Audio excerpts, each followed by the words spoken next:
So, what does it take to build a brand that lasts? We're exploring that very question today on the MKTNG 10 podcast. I'm the host, Scott Eggert, president of MKTNG, and I couldn't think of a better person to discuss this with than my friend and our creative director, Josh McCowen, who's been fostering innovation and working with collaborative teams from doing global brand launches and innovative digital experiences. His work has consistently pushed the boundaries.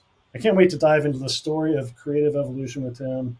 Josh, it's great to have you here. Welcome to MKTNG 10. This is a series we put together just to celebrate our 10 years, and Josh is a cool part of that story. Cool. Glad to be here. Yeah. So since we're 10 years for our outfit here, we've been kind of talking to everybody on our team and some previous team members, kind of about what has changed in your tenure as a designer. What's something that you used to do that would just seem archaic if you were to pick up that tool or technology and use it today? I mean, I think the biggest thing for me is, as broadly as it sounds, print, which I desperately miss. Certainly, there's large brands that still do a lot of print work, and you still see print. But working with modern tech startups today, a lot of companies, they're all digital. It's social media, it's a website, it's email, and that's as far as they take their brand and marketing touch points. Obviously, brick and mortar shops, things like that, restaurants. Anything where there's a human in person, there's still going to be some type of collateral. But yeah, I wish more brands still did print design. That was my initial endeavor into the design world, was illustration and building brochures and annual reports and things like that. But today we pretty much just do websites and social media and applications and much more of a digital world these days. Yeah, are there any tools or a process that you do now that's just like 180 degrees from how you used to do things? I'm sure there is. I'm trying to think if there is something that we did like so manually that it got replaced. I mean, obviously we'll touch on it as the conversation goes on, but AI is changing some of our kind of baseline processes. But I think from a kind of fundamental creative process, understanding, discovery process, a lot of the things that we do, or at least I do, I try to kind of maintain some of those best practices from before, because they weren't, the tools can help us move faster, but they're not going to answer our questions. They're not going to know our insight. They're not going to be able to pull out some of the things that, you and I and some other industry people that have been in around as long as we have the knowledge that we have. So, I maybe don't sketch as much as I used to on paper when I'm working on maybe collateral or logos and things like that. But, we still use Photoshop, maybe not as much as we used to in the past. But yeah, I can't think of anything like so obvious. And maybe that's the problem. Maybe there's something that just disappeared, over time so inherently. But yeah, I still love a lot of the manual touch points of the work. I think that's one of the things that I enjoy doing the most is the actual creative work, not just the management of it or the direction of it, but actually getting my hands dirty. So yeah, I think my process is maybe the same for the most part, maybe sped up with technology. Yeah. You mentioned sketching, which is interesting. Probably 10 years ago, right? Like we all thought, oh, we're all going to start doing that on tablets. Like, did that ever work for you? Did you ever use a digital thing to draw? I played around with it. I think over the years I became less of an illustrator and more of a technology creative, I guess. So for me personally, it didn't become like my go-to source. I do know a lot of illustrators and a lot of creatives that live by their iPad and their pencil, and that's how they work. For me, I still like the tactile feeling of a pen on a piece of paper and like pulling out a notebook and flipping the pages and having that sense of, I don't know, realism, I guess. But yeah, I think it all depends on your I guess the outcomes that you're trying to do and your kind of personal flavor. But for me, I still do sketch out layouts. I still sketch out logos. I sketch out ideas. But yeah, I have like just a bunch of notebooks or loose pieces of paper on my desk that I grab and throw out an idea real quick before I move into something digital like Figma or Photoshop. Right. It's funny. I'm not a digital, tablet user, and that's partly because my handwriting is horrible, whether it's on paper or digital. It Sure. seems like digital might be worse. But the products that I have seen, the Remarkable and I feel like Kindle's got one, and it's funny how the thing they try to assimilate is the friction. Hmm. It, the friction of the lead and the paper is just so Yeah. hard to recreate. Um, Yeah, they have a but bunch of different like tips that you can add to the pencil devices and things like that to create a little bit of drag. Because if it's too smooth, you can't get the same lines and things like that. right, One of the reasons why I like using, whether it's digital or not, analog or digital, when I write down information, it helps me recall that information. It's like a learning technique versus me typing something. If I'm typing something, my brain doesn't retain that information as much as if I actually write out a note. So if I go into meetings or conferences, I always have a notepad or a notebook, and I use it to write down because, at least for me, it helps me lock in that information versus just typing something out. So when I'm working on a concept or an idea or a brand strategy, writing actually helps me in that process of forming ideas and understanding that information more versus just simply typing something out. I so again, I'm not an illustrator, but this totally resonates with me. A good friend of mine, that's probably close to 20 years ago, but I still like to read paper books. I go back and forth. I do own Yeah. some Kindles, um, but I like the book. And a friend of mine, again, 20 years ago, bought me a pen, but it was like a blue pen, right? Big deal.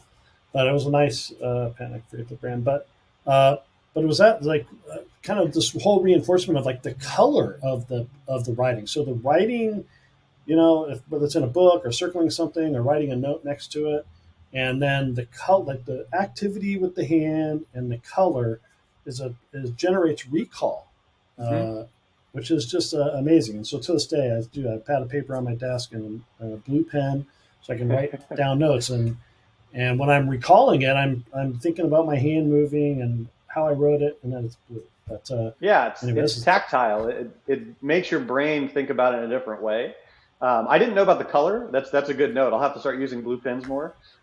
yeah, But yeah, no, I still enjoy that. I don't do that enough. Like again, I live my life on this computer almost 24/7. So hmm when I'm working, I just jot down notes and everything here. But if I want to focus and try to unlock some creativity and some new way of thinking, I will try to step away from the computer, whether I'm just sitting next to it or not, but then use some pen and paper to jot down notes, to draw ideas, to change my mindset, my mind flow into a different way. right. So, zooming in on today, like what do you see as like the biggest opportunities and challenges for creative teams, like in the shifting landscape? Yeah, there's a lot. Again, AI will pin that to have that discussion because that's obviously a big thing right now. But I think a lot of it has to do with just the social awareness that we live in today. This social bubble that we've created, not as individuals or as business, but just culturally. So anything you do is really kind of at the whim of the audience, whether they're your audience or not. Like you could have a business, a brand, a focus point for a very particular audience, and it could go way beyond that just because of public opinion or a perception.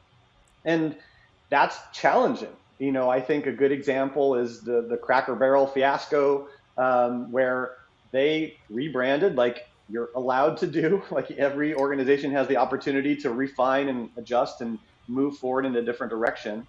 But because of the public perception of that change, they essentially just stopped. They just said, okay, we're sorry, we did something wrong, and they didn't do anything wrong.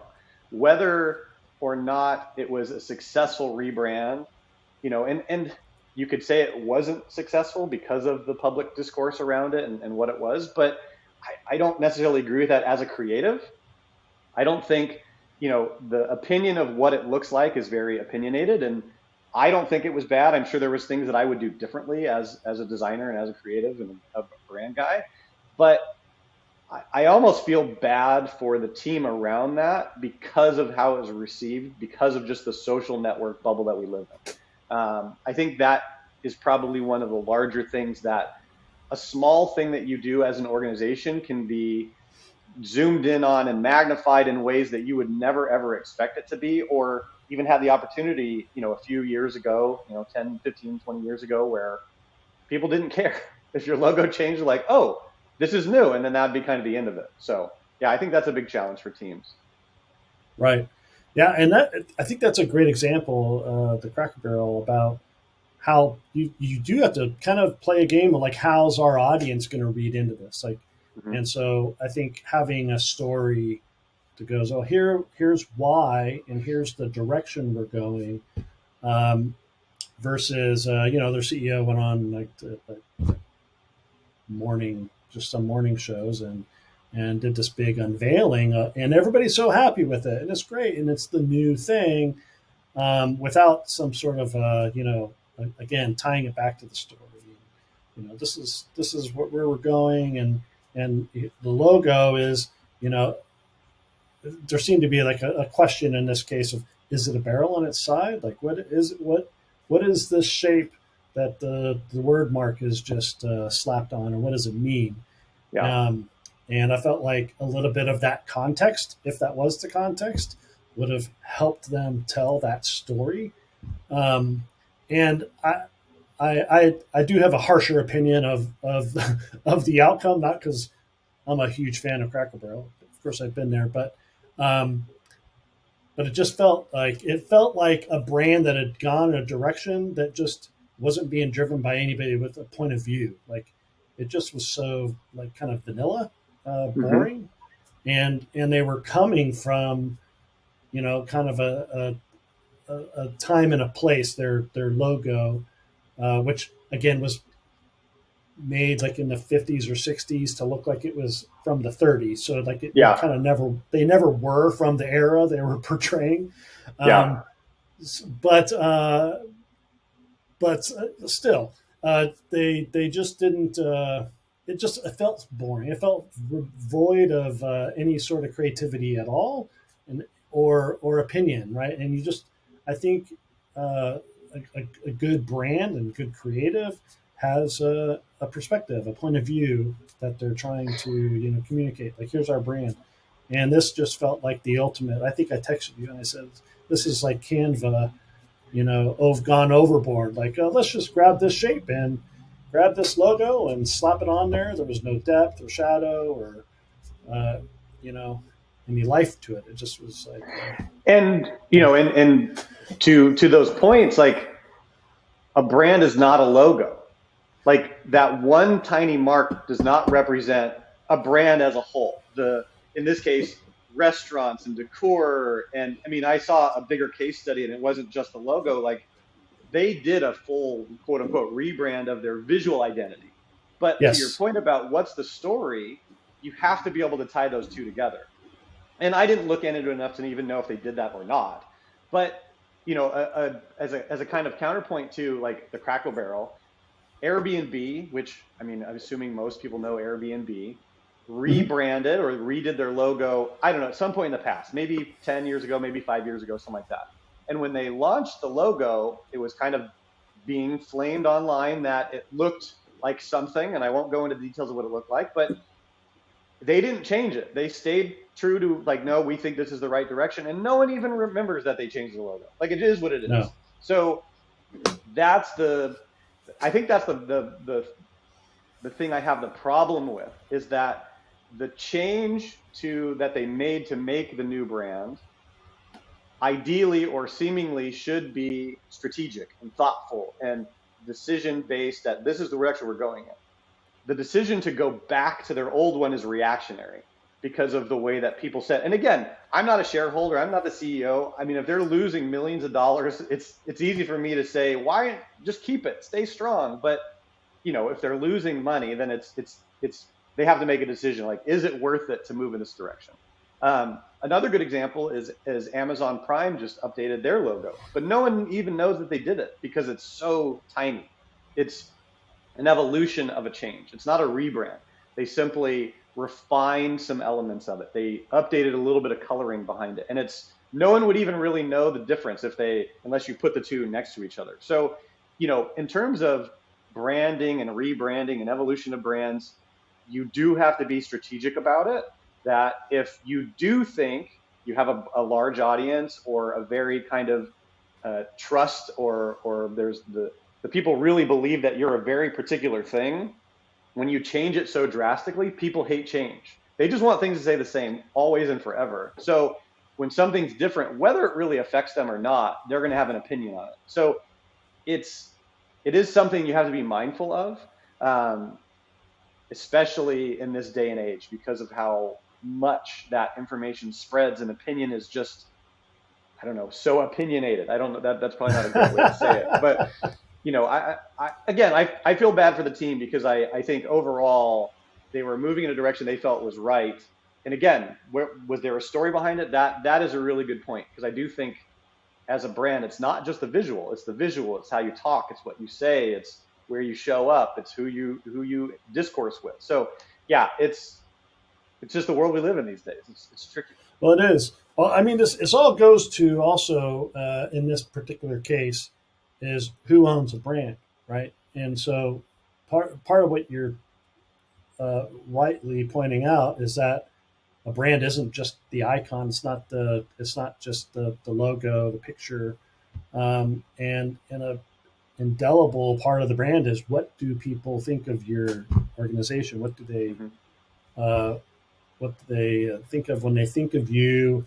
And is nostalgia a giant part of your brand identity, which Yeah. in this case it was, how you evolve that brand, if it doesn't reflect or is not compatible with people's image of you, then there can be a huge disconnect, which I think is primarily what we were seeing. And then, the misfortune of them just they're having to interpret your motivations, and in this case, everybody leapt to horrible conclusions, Yeah. rightfully or wrongly, and so again, that's just I think where the brand story's got to come in, and you got to tell Absolutely. people what you're doing. Not Airbnb or Prime may not need to do that, but it's funny you mentioned Prime, because it made me remember, like, that's been 10 years or so ago, but American Express like redid their logo, and it's one of these great case studies where I think they shelled out like $1 million to Pentagram, which I got, if they can get those kind of fees, God bless them. But and like all they did was like change like the kerning, and like you literally couldn't see the difference, but Yeah. it was one of those, like, we're updating it for the digital age. You're like, I can't. Yeah. Can't tell I don't know what you can. Yeah. Yeah. It's a tricky thing. And again, I think a lot of it, to a brand as a whole is not a logo. It's not a color. It's everything. It's how you speak. It's who you speak it to. It's how you interact. So it's more than just that. But it's so easy to latch on to something visual, just because we're visual creatures, and that's something you can easily share on social media. I don't know if they had a story behind it, but even if they did, people probably just wouldn't share it in the first place. So again, it's just you're up against it, because if you're changing something so drastically, it's a challenge. And I would say that you have to either be ready for that discourse, ready for that oh, we hate it. It's like, that's okay. You can hate it. It's fine. We think this is the right decision, and we're going to move forward in this way. But that's tricky. I mean, I'm sure the designers working on this project have no bearing on whether or not those decisions are being made up higher up in the organization. So yeah, it's tricky. It's a tricky thing. Yeah. Tell me what would you rather work on? Do you like launching new brands? Would you rather do a rebrand? what's your feeling on working on like brands that are just being iterative and making those little changes? What are your favorite types of projects to work Yes. Yes, I enjoy most of those aspects. I think the exciting creative projects are kind of twofold. They're either start at the beginning or they're a really established brand that has capability to push the boundaries. I think the brands that are right in the middle that maybe don't have a really strong brand or are trying to figure out, but they don't want to change anything, those are the more challenging projects. Not necessarily like less fulfilling or rewarding or fun, but if you're just making small iterative changes, unless you're maybe embedded in that organization or have a long-standing relationship, it's hard to understand the nuances of what they're looking for because you just don't have that history of like, cool, we're just going to come in and like we're going to rethink this with fresh eyes. Like when you're starting like a brand like a startup, it's all new, so you can just really kind of take it any way you want. And then you have a really big established brand. There's usually enough leeway to where it's like, cool, like I know this language because I see it every day or in these realms, and we have room to play with. The iterative brands are good, and I would say probably most brands fit into that mark. But that's when a really strong discovery process, having really kind of strong stakeholders in the process, so you can really kind of align on what you're trying to create and move that brand forward. But yeah, I think they're all engaging processes. So I don't know if there's one or more that I enjoy, but yeah, it's all stages. Branding is branding, regardless if you're changing a little bit or a lot. So they all have their benefits. on? Right. Very cool. Well, so you're the founder and principal of your own creative shop, Lofty Word, Hmm. and but you've also recently started another venture, a remembered life. So tell Yeah. me, let's talk a little bit about this project. What's it been like for you to kind of put your startup hat back on? I know this is not your first time in startup land, but how's that process been for you, and how have you liked steering this brand new brand where you're the driver and the creative director all in one? Yeah, it's been really rewarding and fun, to be honest. I've been in, like you said, startup land for a lot of my career. Even as the founder of Lofty Word, we worked with a lot of tech startups and have spent a lot of time in product design. So historically, I went to art school to be a designer and illustrator and work in 3D animation and things like that. And over the years, that turned into more print design and branding and strategy, and then websites and technology and applications and all those kind of things. So it's almost, I mean, without sounding kind of obtuse about it, it's almost kind of culmination of all my skill sets, like coming in and understanding the nuances of product and UX, user experience design, having enough technical knowledge to be dangerous. Like I'm not an engineer per se, but I have some skill in that sense. And then with the abilities of the kind of the helpfulness of AI in this technical realm, it's unlocked my ability to actually create something and get it through to a production ready state. You know, as a creative, I've had a lot of ideas over the years about, oh, it'd be so cool if we made this, or this would be a cool business. But with this, it's, this day and age and the technical, tools we have at our disposal, I was actually able to do it. So it's for the last 2 years I've been working on it. I launched it last year. And over probably the last like 3 months, I've been pretty hard working on it. So we've added a lot of features, um, adding a lot of. So it's a memorial service. It's for people to be able to create beautiful and impactful memorials online for their loved ones. But yeah, it's been very rewarding. It's almost like I'm a proud dad to actually have something out and accomplished, and people using it, and seemingly it's offering what I hope it offers to people. So yeah, it's been a rewarding experience. Yeah, well, very cool. Yeah, It's been fun to watch. Um, so let's jump into this. We'd be remiss not to talk about AI, right? sure. Yeah. Massive topic in our industry. Maybe it's going to take all of our jobs if you believe what you see on the internet. But so talk about how you're using it. Like what impact is it having on workflow, your creative process, and then eventually next we'll talk about what do you think is going to happen 5 years from now. Sure. But what's today? What like this has all happened. I think it feels like the last 24 months, right? Since Yeah. it was like, oh, look at what this chat thing can do. And I remember playing with the early, you know, uh, Wall-E, right? Was it Hmm. Wall-E? That's the Dolly. movie. It was Dolly. Dolly. Yes, thank you. Yeah. Dolly was a play on Wall-E. Dolly, and it was just like, oh, this is garbage, right? And then suddenly it just started making better images, and then now we've got Nano Banana, right? So, Yeah. but anyway, how's it affecting your world now? What are you using, and what are you thinking about it? Yeah. It's invasive sounds like a bad word. It's invaded our lives, especially in business and technology and creative things like that. I was a pretty early adopter of playing with it and using it. It was 2 Novembers ago of when it really kind of first launched. OpenAI launched ChatGPT, and then it became this very kind of public thing. It's crazy how much it's changed, even in those almost 2 years now. Um, I use it every day. I use it for a lot of different things.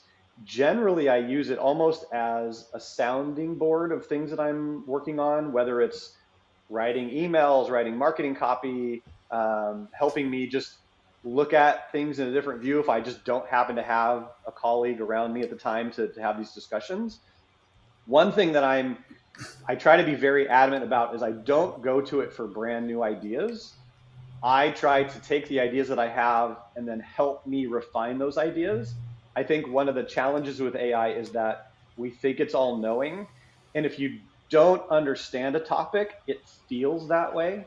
But when you have history or expert knowledge of something like you and I do in terms of marketing and branding and design and PR, when you ask it for things, it's like, what? That's no way we would ever do that. That's a horrible idea. But for someone that doesn't have that experience, it seems like magic. So, in my experience, it still doesn't do the job that I would want it to. Like the world is saying, like AI is this amazing thing, and it truly is. But it only is if you don't know what you're doing. So the problem with that is that the perception of what it can do isn't wholly accurate. Um, I think that is affecting the creative industry specifically. I'm sure other industries. Obviously, I'm in the creative industry, so I feel it most there. But we'll have clients or prospects or people that we worked with a long time say, "Why don't you just make AI do it?" I'm like, "It can't do that. Like, it doesn't know how to do this." Um, it's not. You can almost equate it as going to Craigslist back in the day and trying to get a logo for $50. Um, it's just now you can get that $50 logo and you think it's good and you think it's going to accomplish the things, but there are so many issues with it. And it not to say that it can't do good things if you're able to direct it and guide it and massage it and work with it to create something good.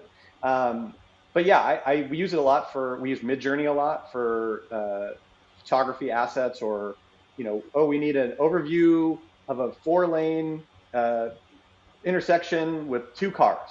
Cool. Like, Mm-hmm. let's see if we can generate that and we'll refine it and art direct it and, use it in that sense. Um, I use it a lot as like a coding partner for programming. That's one thing that it's helped me a lot, especially with the Remembered Life and other projects. If I was a better engineer, maybe I wouldn't think it does as good of a job. I don't know. But it's helping me get to the point where I can, release projects and features and things like that. But yeah, I think it's amazing. And I think it's only going to get better. But right now, I don't think it's the silver bullet that everybody's trying to make it out to be. Right, right. And I love that you're pointing out some of the limitations, because they're definitely it's like a user beware, right? Because Yeah. it doesn't come with a warning label, like, and and you have to have the lens of like, okay, there's something wrong with this answer, right? And the two of the big cautionary things that I've seen is like it's a, what they call it, a regression to the mean, right? Like it's all knowing because it's consumed all of the knowledge or whatever that's online and been written, whatever's been fed to it, right? But so the problem is it does kind of what it sees the most of, which means it's gonna produce everything that's remarkably average.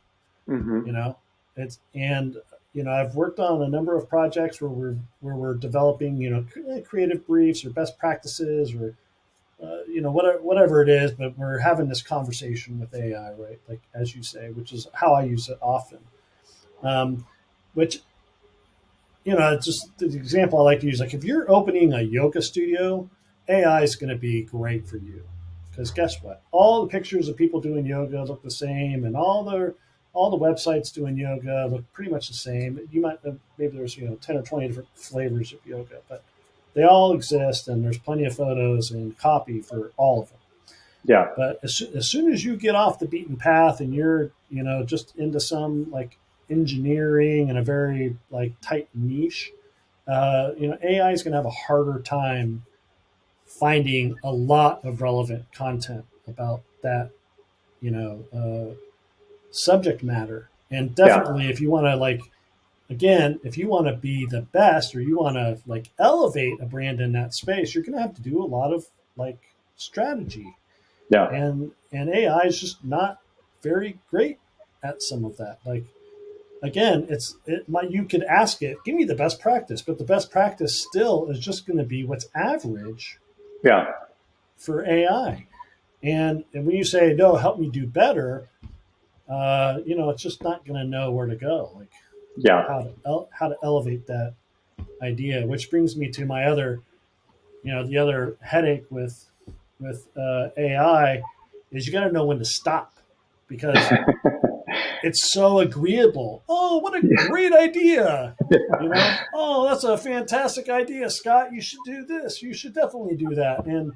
And so I was having this conversation, with Laura Braden actually just the other day about like you keep having these conversations and it just keeps you say, hey, do this. Like, it never says no, that's fine. Wait a minute. Like Yeah. Let's hold up. yeah, Is this the right way to do it? Yeah. yeah, you put in some copy and you go, hey, rewrite this, and it never says like, oh, it's this good. Like, I One of think that's the fine. one of the interesting things that I just saw recently was, and again, who knows if it's even real? Because honestly, at this point, everything online could be totally fake. So everything that we from this day forward, everything that we see and digest and learn should be kind Yes, of like, question is everything. that real? But the data sources that these models have been built on, obviously, is essentially the internet. There's like books and things like that, but a larger than I would like percentage, and I don't remember what the percentage is, maybe 40% or something like that, is Reddit. And Oh you yes. know, Uh-huh. so take that comment with a grain of salt, obviously, but like, is Reddit the place for accurate, knowledgeable, descriptive, real, truthful fact type information, or more just opinions? And nothing wrong with opinions, but is that the source of truth that I want for my like information I'm receiving in this AI tool that's being generated? Personally, no. That's not where I think like the source of truth is in modern world. But again, it's but the perception of it, and I think that's the takeaway that I've learned probably in the last year of, regardless of what I think about it, regardless if I know that it's not producing the same level work that myself or my colleagues or other agencies or other teams would do, the perception of the business owner or the individual is that it does.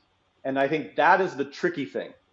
One, because it disadvantages the industry and the creative field that we're in, but also like you said, everything just kind of floats to the middle. Like, if you want something that's in some of it can be really even low too. I have yet to see like just a purely like, hey, I knocked it out of the park with no knowledgeable person driving it. Everything is fairly like, it's okay.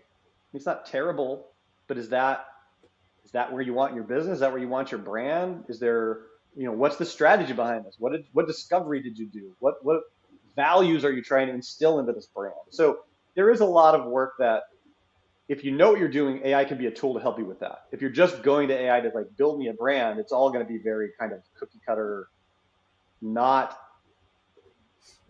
maybe not good, not unique. I don't. It's hard to say, but it's a great tool, but it doesn't do what people want it to do yet. Right. Right. I mean, it's just as you have to know better, right? You got to Yeah, again, you got to have an opinion. You got to know your story, and you got to know how to instill those things into your brand. And all of the I see headlines, these are just tweets, right? Tweets are BS, but it's like Nano Banana just killed Photoshop. And you're like, no, it did not. Like, I and maybe it's made a lot of progress in the last week or so. But last I say, like, I can't say generate this image with this font. Like, it doesn't have Adobe fonts built into it, right?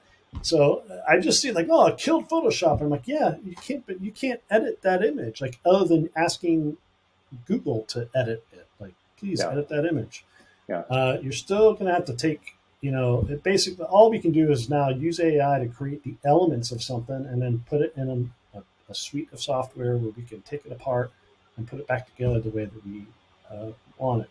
Now, I'm not saying that that's going to be forever, but that, Yeah. today that's the reality. But let's talk about what's next. Like, what do you see? 5 years from now, do you see AI further enabling things in our I world? mean, absolutely. I mean, at this point, I don't. It's like a train that you can't stop. I think it's.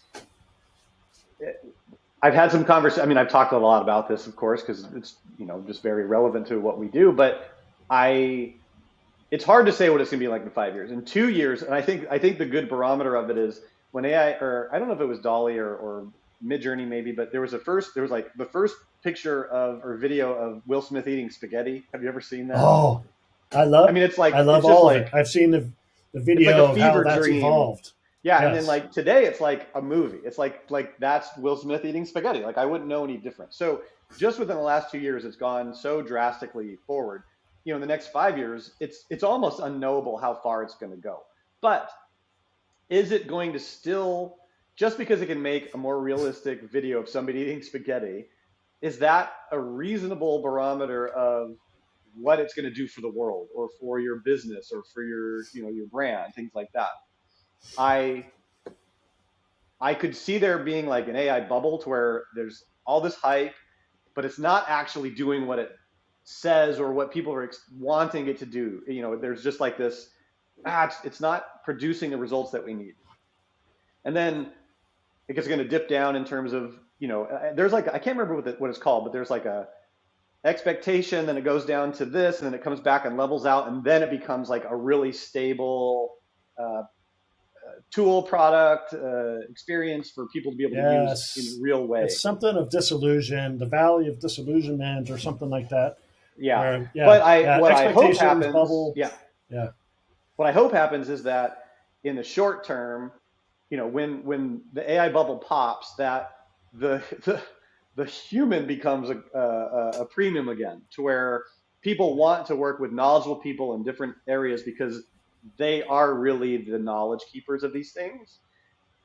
That may never exist again. Maybe AI would just keep being better and better and better, and you just be like, "Hey, make me a video of my son bouncing on the moon for his first birthday, and send it out on social media, and make this flyer." And it's just cool. I'll do that, and then that's all you need for it. Like, you know, it's so hard to know what's going to come next. I do think that AI is going to allow businesses, and again, this is from like a brand kind of product perspective, to be super laser focused into what they want to create for themselves to make their business better. So instead of it being like historically, you had to go and find some product, let's say it's shopping product or administration or user management or whatever it may be. You had to go and find something, and then maybe it fits you, and you have to work around some nuances that don't work for you. And kind of, square peg, round hole kind of scenario. With AI now, businesses can just, I want this very, very specific thing for my dentistry office or for my daycare. I want to create a new system that allows this, and they can just, they can is a very quotey because maybe they don't know how to do all those technical things, but AI is going to allow really, really specialized, specific solutions and do it in a way that's never been really feasible before. And I think that's an exciting thing just for the business owner, for the ability to create custom solutions for your needs versus trying to find something that can make it work. I think that's going to be an exciting thing about it. And it's becoming easier and easier to do that every day. There's still a long way off from the average person being able to do that just because there's a lot of hurdles and knowledge that you still need to have. But yeah, it's exciting in those ways. Yeah, it's you mentioned coding, that you use it. It's like a partner when you code, and I've been vibe coding, by the way, and it is funny because you ask the system to do something, and for one, it is brilliant. So let me just say, vibe coding is wonderful, and you can ask an AI to go build a thing, and like you're saying, like a unique tool for your dentist practice. Yeah. In the future, AI will be able to generate those sorts of resources for you. But in today's world, it does both amazing things, and yet also sometimes you'll ask it to do something very simple like, oh, move that, and it goes, I'm moving it, and then it comes back and it didn't. It clearly didn't move it, and then then you're left with, what did you do? Like, wait a minute, like when you were spinning for 5 minutes and you were presumably doing what I asked you to do. It's like, we both have kids, right? So it's like you're like, I swear I cleaned my room, Dad. And you're like, I know you didn't clean your room. But what were you doing, by the way? Yeah, AI can be a little bit like that sometimes. You're just like not quite sure if you're vibe coding. And so often, again, if you were a better coder than I was, often you can go look and go, what did it change? But yeah, I mean, that's what I do a lot with a Remembered Life. We'll be working on a feature or an update or something, and I'll say, this is what I want to try to do. Let's talk about it. Let's figure out the way to do it. And we'll just start changing, making new files. I'm like, whoa, slow down, dude. What are you doing? And again, like because of my technical experience, I have some knowledge of these things, so I can catch it when it's doing something that isn't appropriate or isn't right in terms of this full system. It's like, well, don't change that function? It's used a million other places. Oh, sorry, I didn't know. Or so again, like the average person is never going to understand those nuances. So it's still a little bit a ways from just, I own a tire shop and I want to create a new shopping cart system. Like you can do it, but it's going to be a really, really uphill battle to get it to a point that it actually works. But for someone that's within the industry and has some semblance of knowledge in that aspect and has some technical ability, like it can unlock so much. And one of the things that has kind of come up recently is like designer founders are becoming kind of a bigger thing now, because historically designers have all these cool ideas, can make it look beautiful, but can't make it work. And now you're able to do a little bit more of that with vibe coding or partner coding with AI, things like that. So, again, I saw a meme where I think it was the Spider-Man meme where they're like pointing at each other, where they're all just Spider-Mans. And one was like designer using AI to code. And it was engineer using AI to design. And we're both like, what are you doing? Like, so, it's if you have inherent knowledge and understanding of a topic, I think you see the flaws in AI. If you don't have knowledge in that topic, AI seems like this magic toolbox that can just do everything that you've always wanted it to do. Yeah. The caveat being today, and for the novice, it is like a black box. Yeah. Yes. 100%. You don't know what it's doing. Like all I know is magic comes out the other end. I was speaking with a CEO just yesterday, and she was just like lamenting about some stuff on her website and her email.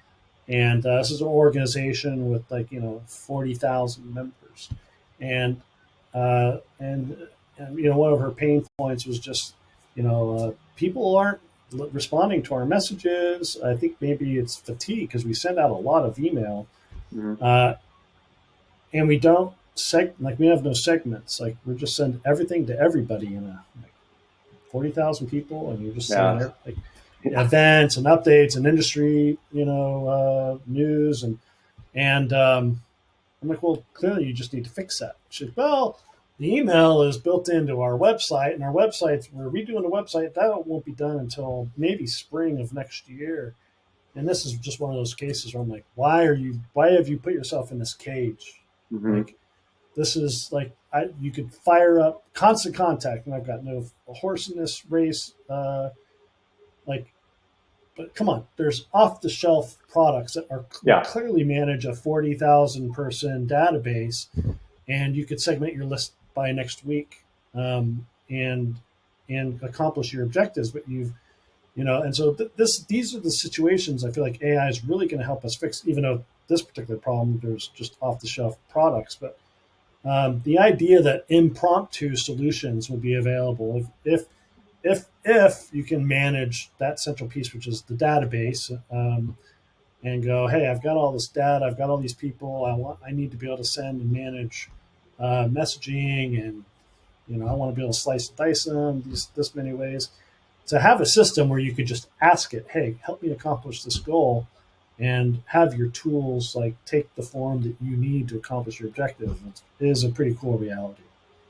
Yeah, and I think that is that within those 5 year kind of timeline. I mean, maybe even much sooner than that, because you can do that now. But for her, where she's like, oh, we can't even do anything because it's tied to the website. I'm sure she probably wouldn't be able to spin up an AI solution within those things just because it's not her skill set. But Yes. eventually it will be. And I like the idea that kind of how you put it. It's like it's going to be like a flexible thing. Like, oh, we have this new requirement that we need to do for our business. How can we do that? How should we do that? What's a way that we can implement that into our current existing system? So yeah, it's very cool. I mean, there's no doubt about it. It's doing some amazing bonkers stuff. Um, but I've seen the flaws of it daily because I use it every day. In terms of when you know something well, you can see where it's not. There's a lot of holes in its solutions or its understanding of those things. But I mean, if we keep feeding it information, maybe it'll just get better and better, or worse. Maybe because Right. it's almost feeding upon itself now. It's like a photocopy of a photocopy of a photocopy. So people are using it to create blog posts, let's say, or marketing content. And then it's just going to look at that marketing content as, oh, this is good marketing content, and then just repeat itself. So it's like a snake eating its own tail kind of thing. Who knows what's Yes. going to be like going forward. Well, this is, in a world in which you second guess Elon Musk, beware. But according to him, like Grok has already been fed all of the corpus of human knowledge has already been fed to the AI. And he's like, that happened like last year. So now we have AI like making synthetic data, and I'm like, what's synthetic data? Like, so that is the snake eating its own tail. Like, we Yeah. gotta make shit up now and feed it to the thing, and I'm like, holy cats! It is this, data hungry I mean, I think beast. if that was true and it really did have all the knowledge of the world, it would be better. It's just that simple. Like it would have more context of history and flaws of humanity and where we've gone and where we've failed and where we could do better and what was good. And like it would just be better.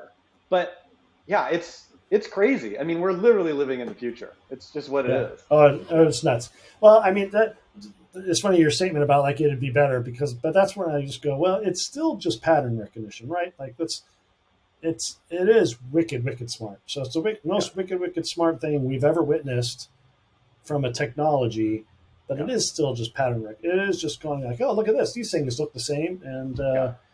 and so and I don't have any money on this, but I wouldn't place a big bet on this whole generative AI thing, whatever that's also a moving target. Um, I think they've lowered the bar to just wicked smart AI, or uh, superhuman or beyond human. I can't remember what the term is, Yeah. but the idea of a thinking generative AI that's gonna have that level of reasoning, I think, is a little ways off. But yeah, whatever. Give it everything, all of human knowledge, and then make up some stuff. Yeah, we'll just make up some new stuff. Yeah. Yeah, well, new knowledge that we've invented. Yeah, that's obviously a little beyond me. Yeah. Um, all right. Well, before we wrap up, I wanted to play a little game with you, just to have a little bit of fun. Sure. So I'm calling this keep or kill, a little Okay. lightning round of questions. So, not the goal is don't put too much thought into it, just whatever Okay. comes to mind, right? So I'm just going to hit you with a lightning round of things, and you just say So I'm just saying keep or kill with no explanation. No. you can provide, provide some top of mind thoughts. Yeah, I hate that. Okay. Whatever. Okay. Yeah, get rid of it. Yeah. So anyway, number one, Canva. Keep. I think Keep. as a professional designer, I do not use Canva for creation, but I think the tool itself is a really well-made tool, and it works really well for creating templates for clients to be able to keep things on brand. It obviously does a lot of other things, but from my perspective, that's the value of it, is creating brand consistency for teams that maybe don't have a full-time designer or creative on staff. Yeah. It's like has democratized like accessibility to some needed tools, right? Yeah. How about we say Photoshop or Creative Suite? Keep kill. Yeah, I think keep. I think at this point, it's still. I will say that every time I use it, I curse at it because I'm kind of a Figma guy now. I use Figma Mm-hmm. for almost all UI UX design, and I still use Illustrator for more kind of detailed illustration, and then Photoshop for photo editing. But there's a big but there because it could definitely be better at this point in life. There's so much about it that drives me insane. But I still think it's still on my keep list. Yeah. How about Helvetica? Yeah, I love Helvetica. Keep it. That's a font. Yeah. How about Papyrus? Oh, I think that one's an easy kill. Honestly, there's no need for that font ever. I guess unless you're building a logo for $1 billion movie franchise. I love it. Yes. How about direct mail? Kill. Yeah, Kill. kill. Sketching on paper. Keep forever. Yeah. Sketching on a tablet. Yeah, keep. I think it's an amazing tool set if that's your workflow. Uh, Adobe XD. Does that exist anymore? Kill. Yeah, kill that. Nano Banana. I think it's amazing. I think the name sucks, but I think I haven't played with it. Have you played with it yet? I Yeah. haven't played with it. Is it as good as they make it out to be? It's fun. Yeah, Yeah. absolutely. Yeah. Yeah. Yeah, I'm gonna I, have to try it. as a product rollout, let me just say, I loved it. Like, Google basically put this thing out and they didn't take credit for it for 2 or 3 weeks. So it just sort of like became this viral sensation. And then they were kind of like, yeah, that's us. And now you can get it over here in the latest Flash 2.5 Gemini Okay. release. So yeah, um, I've not done like as much as you could do with it. I love the idea you can like give it two photos. Like here's a woman and here's a flamingo, and put her in a flamingo dress, and like it Hmm. combines those like synthesizes those two ideas. Yeah. So yeah, it's definitely a lot of fun you can have with it. Um, all right. How about minimalist design? Oh, keep. I'm a minimalist at heart, so that's my love language. So yeah, I'm definitely a keep on that one. Maximalist design? I'm okay with it too. Keep. I'm keeping everything apparently, like just creative in general. Like yeah, it's not my go-to, but without bringing Crackle Barrel back up, but like I remember like Yeah, yeah. TGI Fridays used to have just like somebody like threw up artwork and it just lived there, like this like crazy amount of just nonsensical pictures and photos, and tchotchkes, and yeah, why not? I mean, it's not what I would have in my house, but it has its Yeah. place. I mean, it's funny you mentioned TGI Fridays. Immediately brought to mind the movie Office Space, right? Yeah, yeah, the flare. And the flare, right? How many pieces of flare are you Yeah, wearing? But yeah, there's a place for it, right? You sure. can't have just one piece of flare. You gotta if you're gonna that's gonna be your motif. You gotta like go for it. Yeah, and even I mean, I'm a big architecture guy. I mean, I just love design in general, but generally I'm mid-century modern, minimalist, kind of Mhm. brutalist kind of design. But then you'll see in like magazines or spreads of these places that are just like so eccentric, and there's just every type of fabric and color and painting and picture and tchotchke and statue, and it just again, it's not my style per se, but it doesn't mean it's not beautiful or fitting for that individual. So yeah, I think in the right setting, it could be really powerful. Yeah, I agree. It's one of those like nice place to visit, but I wouldn't want to live there, Yeah, sort yeah, of a thing. It's like I yeah, really appreciate it when it's like I guess you tastefully done, right? Or it's like you understand the theme, like TGA Fridays. It's like you're there and you go, oh yeah, I get this. yeah. They're Um, creating a vibe. yeah, and Yeah, and again, not to harp on this, but like Cracker Barrel, it was so funny when I first heard like, oh, and they changed the inside. I'm like, I don't remember what it looked like. yeah. I don't even. I mean, to be honest, I don't even know if I've ever even been to Cracker Barrel. So I have like zero fight in that game. So Yeah, yeah, yeah. Well, I've been to one. I mean, less than a half a dozen times, but when I saw the pictures, I was like, oh, okay, I get it. Whatever. You liked all the stuff on the walls, and now it's kind of like in a grid and organized, and kind of feels more like Denny's. Like that, I could see why that might be offensive. yeah. All right. So how about? Yeah, I kind of want to talk about this too. Material or flat design, keep or kill. So this is probably well, I don't know if it is anymore. I think that Google material design is garbage. Um, I don't think it's very good at all. And that's been a long-standing opinion of mine when it first came out. I don't know, 7, 8 years ago, whenever it was. I just don't think that I don't. And I probably can't even articulate it. I should probably have a little bit more of a description of why I don't think it's good for me just to call it not good. But It's an opinion. You I have a have point no of view. That's problem. what matters. Yeah, I have an opinion, and I'm going to say it.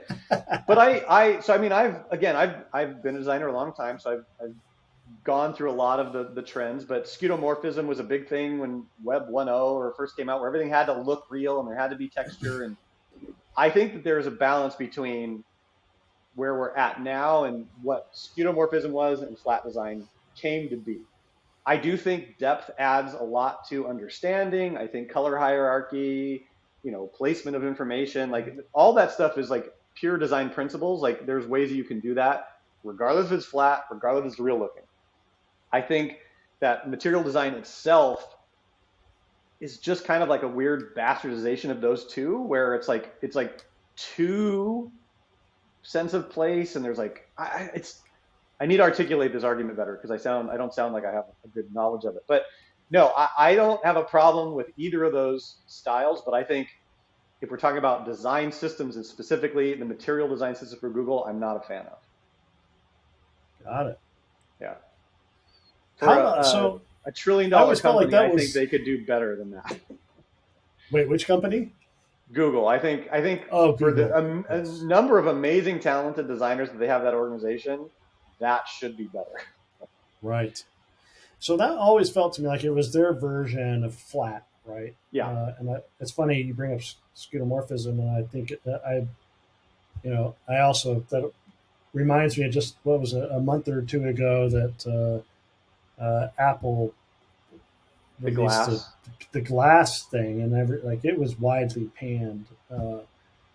Um, so yeah, it's like And I I think the don't know what your glass thoughts thing, were on that.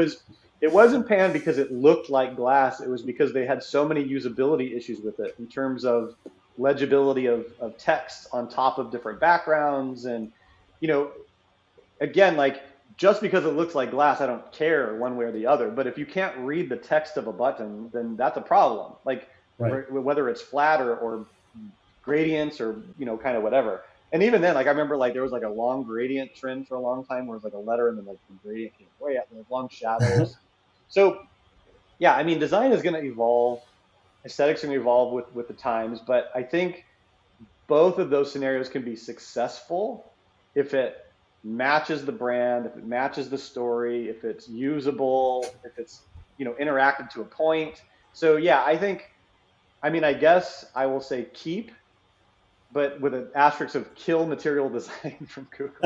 Like just update that, make that different. And yeah, I'm just obviously not a huge fan of that very specific design system. Yeah, no, it's funny. Well, that's the end of my Okay. keep or kill segment. I think did I kill one thing? Papyrus, was that it? Wow. Direct mail. You said Oh yeah, kill yeah. So direct I mail. killed two. Yeah. Papyrus and direct mail. I'm going to start sending you direct mail with Papyrus fans.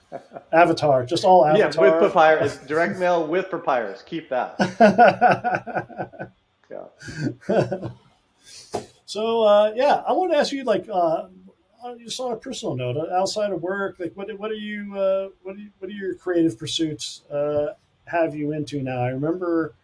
I hope this isn't a sore subject because I remember you were building a tree house or fort for the kids, which also Yeah. just looked really awesome. So, Yeah. but yeah, what are you making nowadays that you're not getting paid for? Yeah. So not much, only because I'm just so busy with other things like Remembered Life and Lofty Word and kids, with two children, so that keeps me pretty occupied. But no, I still love woodworking. Um, the treehouse is functional, but I wouldn't say it's 100% done like most projects of that nature. It's probably 90% done. I have a little bit of the detail work to finish on the sidings. And again, like without people understanding, it's not just like a normal treehouse. I can't just build that. So it's very modern design. It has oh man, I'm gonna say the name wrong. Shoshugaban. It's like burnt wood, Japanese wood siding Oh, on it. Like I'm like very Dwell Magazine Treehouse. It's a modern architecture magazine. So yeah, the projects that I take on outside are usually intricate beyond need because I enjoy building them that way. But yeah, still doing woodworking, remodeling on the house. I love doing that kind of stuff. Still do jujitsu. Been doing that for over 10 years now. So that's maybe not directly building, but it's very creative and intellectual and physical, and I really enjoy it. But yeah, generally building something or practicing jujitsu are probably the two main ones. yeah. Well, that's fantastic. Well, having seen the photos of the work in progress, I will say it was very. You said you like mid-century modern. I did. I did. I don't know much about burnt Japanese wood, but it was very Frank Lloyd Wright esque. Yeah, yeah, it's Yeah, cool. I it love it. was. My son hardly uses it, which is slightly annoying.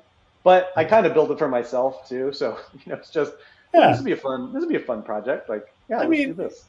it would be weird if you didn't have kids and you built a fort or tree house, but you know, they're a good excuse Yeah, for that creative outlet. But yeah, no, it's absolutely. awesome.